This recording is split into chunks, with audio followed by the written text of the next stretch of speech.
ഇന്നത്തെ നമ്മുടെ റെസിപ്പി ഒരു വെണ്ടയ്ക്ക പച്ചടിയാണ് കേട്ടോ. പലതരത്തിലുള്ള പച്ചടികൾ ഉണ്ടെങ്കിലും നമ്മൾ ഇന്ന് ട്രൈ ചെയ്യാൻ പോകുന്നത് ഈ വെണ്ടയ്ക്ക പച്ചടിയാണ്. അതിനായിട്ട് വെണ്ടയ്ക്ക കഴുകി നല്ലതുപോലെ വെള്ളം കളഞ്ഞതിന് ശേഷം നൈസായിട്ട് നമ്മൾ വട്ടത്തിൽ അരിഞ്ഞെടുത്തിട്ടുണ്ട്. ഇനി ഒരു പാൻ ചൂടാക്കാൻ വെച്ച് അതിലേക്ക് അരിഞ്ഞെടുത്ത വെണ്ടയ്ക്കകൾ നമ്മൾ കുറേശ്ശെയായിട്ട് വറുത്തെടുക്കണം.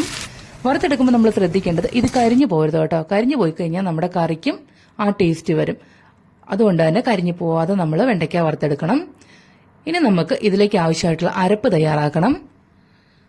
അതിനായിട്ട് ഒരു 1/4 കപ്പോളം തേങ്ങ എടുത്തിട്ടുണ്ട്, ഒരു പച്ചമുളക്, ഒരു സ്പൂണോളം കടുകും, ഒരു 1/4 സ്പൂണോളം ജീരകവും, അത് നല്ല ജീരകമാണ് കേട്ടോ.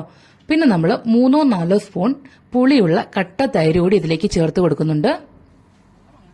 വെള്ളം ഒട്ടും തന്നെ ചേർക്കാതെ തൈരാണ് നമ്മൾ ഇതിലേക്ക് ചേർത്ത് കൊടുത്ത് ഈ ഒരു കൺസിസ്റ്റൻസിയിൽ നമ്മൾ അരച്ചെടുക്കണം. ഒരുപാട് അരഞ്ഞു പോവുകയും ചെയ്യരുത്, എന്നാൽ ചെറിയൊരു അരവ് വരുവും വേണം, ആ രീതിയിൽ.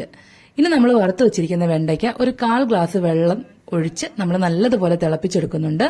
നന്നായി തിളച്ച് വരുമ്പം അതിലേക്ക് നമ്മൾ ചേർത്ത് വെച്ചിരിക്കുന്ന അരപ്പ് ഇട്ട് കൊടുക്കുക. നന്നായിട്ട് ഇളക്കി യോജിപ്പിക്കുക. ഈ സമയം നമുക്ക് ഇതിലേക്ക് ആവശ്യമായിട്ടുള്ള ഉപ്പ് കൂടി ചേർത്ത് കൊടുക്കാം. മോരിന് പുളിയുള്ളത് കൊണ്ട് തന്നെ ഉപ്പ് നമുക്കൊരു അല്പം നമുക്ക് അധികം ചേർക്കേണ്ടി വരും. നല്ലതുപോലെ ഒന്ന് തിളച്ച് വറ്റി കഴിയുമ്പോൾ നമുക്ക് ഇതിലേക്ക് ആവശ്യമായിട്ടുള്ള കടുക് താളിച്ചിടണം. അതിനായിട്ട് ഒരു സ്പൂൺ കടുകും കറിവേപ്പിലയും മാത്രമേ നമ്മൾ ഇതിലേക്ക് ചേർത്തിട്ടുള്ളൂ.